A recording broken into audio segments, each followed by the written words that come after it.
মৌলানা সাহেবের কাছ থেকে হাদিয়া তুলতেছে ভদ্রমহিলা। দিতেই হবে, না দিয়ে রক্ষা নাই।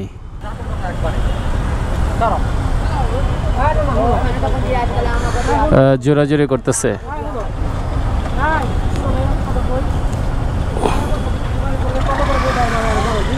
এই বাবু, তোমরা কি খুশি মাইনা দিলে নাও না ফোর্স করে নাও, জোর করে নাও? তাই যে খুশি হয়ে দিছে যেটা, এটা রাখেন না। তো বিদেশি যারা কষ্ট করছে সারা বছর, ওদেরকে তুমি ফুল দিয়ে বরণ করবা, উল্টা যদি তুমি রাখা দাও তাহলে তো হবে না। এরকম বোনের সংখ্যা কি কম? এই শহরে অনেক বোন আছে। তার পুরো রাস্তায় কি দিতে দিতে যাবে? এখন দিতেছে খুশি মাইনা, যা দিতেছে নাও না, অসুবিধা কি? আমি দিয়ে দিতেছি, ধরো ধরো আমি দিতেছি।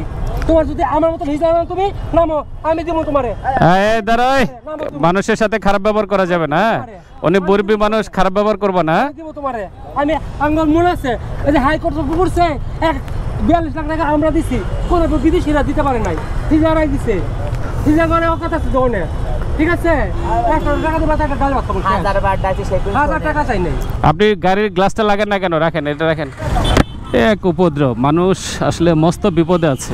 ওই যে আবার একটা গালিও দিয়ে দিছে যাওয়ার সময়। পুরো ঢাকা শহরে যে উৎপাতটা করে, ভয়ঙ্কর অবস্থা। খুবই ব্যস্ত একটা দিনের মাঝামাঝি আছি মহাখালী এলাকায়। মহাখালী থেকে ডেস্টিনেশন সেগুনবাগিচা। দুপুরবেলা বলেই হয়তো রাস্তা কিছুটা ফাঁকা, জ্যামট্যামের গল্প জানি না, হয়তো আরেকটু পরে গেলে বুঝতে পারবো যে রাস্তার কি কন্ডিশন। বাট এখন পর্যন্ত মোটামুটি ঠিকঠাক। টুকটাক জ্যাম থাকলেও সেটা বাইকের জন্য খুব একটা প্যারা হবে না। এই রাস্তাটা প্রায় 4 লেনের একটা রোড, যথেষ্ট ওয়াইড একটা অ্যাভিনিউ। হোপসো খুব সেফলি চলে যেতে পারবো। কিন্তু প্যারা হচ্ছে বিজয় সরণি ট্রাফিক সিগন্যাল। এই সিগন্যালটা হিউজ টাইম কিল করে। যদি লাকিলি আপনি সিগন্যাল পার পেয়ে যান খুবই ভালো, আর যদি সিগন্যালের মধ্যে আটকা পড়ে যান কখনো কখনো অনেকটুকু সময় লেগে যায়। এটা ভাবার কোনো কারণ নাই যে আমি আসার সাথে সাথে সিগন্যালটা ফাঁকা পেয়ে যাব। লেফট সাইড ধরে এগোচ্ছি, সামনে গিয়ে হয়তো আস্তে করে ডানে মিশে যেতে পারবো। রাইট সাইডে চিপার মধ্যে এখানে দাঁড়াই, এন্ড লেফট লেনটা ক্লিয়ার থাকুক, গাড়িগুলো বের হয়ে যেতে পারতেছে। শীতকালে একটা প্যারা হচ্ছে সকালবেলা ঠান্ডা লাগে, আর সন্ধ্যার পরে যখন বাসায় ফিরে তখন গায়ের মধ্যে ঠান্ডা একটা বাতাস লাগে। বাট সারাদিনই ওয়েদার এবং টেম্পারেচার অ্যাভারেজ থাকে, তখন হয়তো শীতের জামাগুলো একটু প্যারা হয়ে যায়।